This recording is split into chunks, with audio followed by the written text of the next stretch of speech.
I'm not seeing PC-98 VNs mentioned that often in the online spaces. That's kinda understandable, since they are older, not so simple in gameplay as newer titles, and require some sort of emulation. For me, many of the translated titles are intimidating, mostly because of their gameplay elements. But I still wanted to play something, anything, and one title I added to my wishlist a longer while ago caught my attention. Jewel Bem Hunter Lime. A seemingly long, but actually really short series of all ages VNs, quite recently fan-translated for PC-98. The main premise is that there are jewels given from demon world to the human world as a sign of friendship. However, they got stolen, and it's a job for our main characters, Lime and Bass, to retrieve them. During a fight, these jewels are dropped down on Earth, and out of them appear mischievous monsters. Some are scarier and more difficult to defeat. Others are incredibly silly and even cute. All entries revolve around going to new places and fighting the monsters to get their jewels back. That's pretty much the basic story. The games are episodic, contain some references to anime of the time, and have small but entertaining cast of characters. Our main protagonist is Bass, Lime's companion and the main pervert of the series.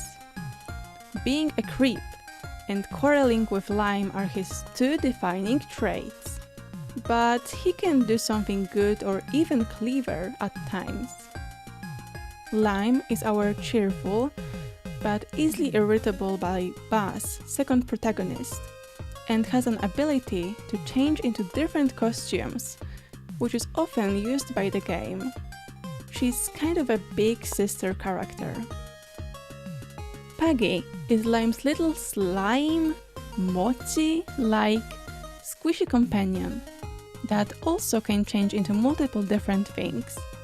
But it's not used so often, and honestly, I would like to see more of Puggy in the series.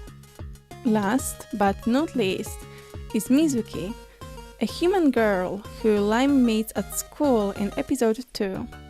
I thought she might be an episodic character, but no, she grows into a fully fledged member of the main cast. Mizuki loves doujinshi, and despite tagging along during monster hunting, is quite oblivious to what's actually happening. Oh, and I kinda forgot to mention that Lime and Bass are from the demon world. They are demons. Is Puggy a demon too? There are a few other characters that will reappear during the series, but these 4 will be there for the majority of your playthrough. Even if the game is technically all ages, there's a lot of suggestive jokes and revealing costumes Lime changes into. Some situations are truly bizarre, and most include our good friend Bass breaking someone's boundaries and getting beaten up afterwards. Of course, nothing explicit happens, but I wouldn't call it a family-friendly game or anything like that. It's just not an eroge. Production is great, and as you could have noticed, there are little animated segments here and there, especially during more dynamic scenes, and I really loved them. The graphics are colorful and highly saturated. Music is upbeat and cute. No complaints here. Also, the character design is handled by Atsuko Nakajima, the same person who designed the characters for the original Ranma Half anime. Game is super easy.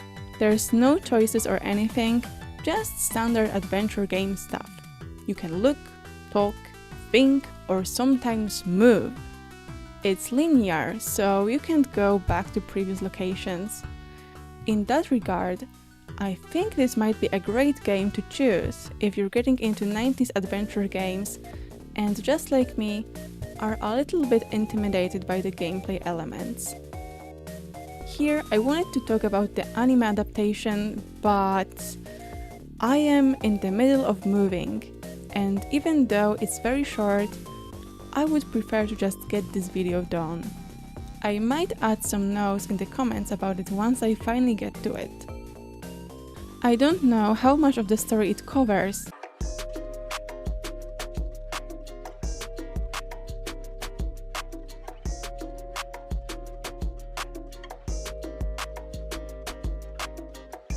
also, other versions of the game exist on consoles, in which characters are voiced. There are additional episodes and some graphic improvements. However, those console versions only go up to the 8th episode of the original series. For me, it was very much a comfort game.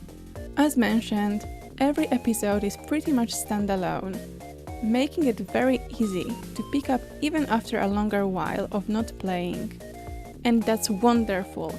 I probably should look more into episodic and short VNs, and if you have any recommendations, drop them in the comments. I will also definitely check out more games by Silence in the future. A good amount of them are translated actually. At the end, I wanted to drop some PC-98 resources, since I managed to already check if you can hook the text and look up the words for Japanese-only games. This is a really good guide for that, and this other site is super helpful too for PC-98 games overall. I'll drop both of them in the description.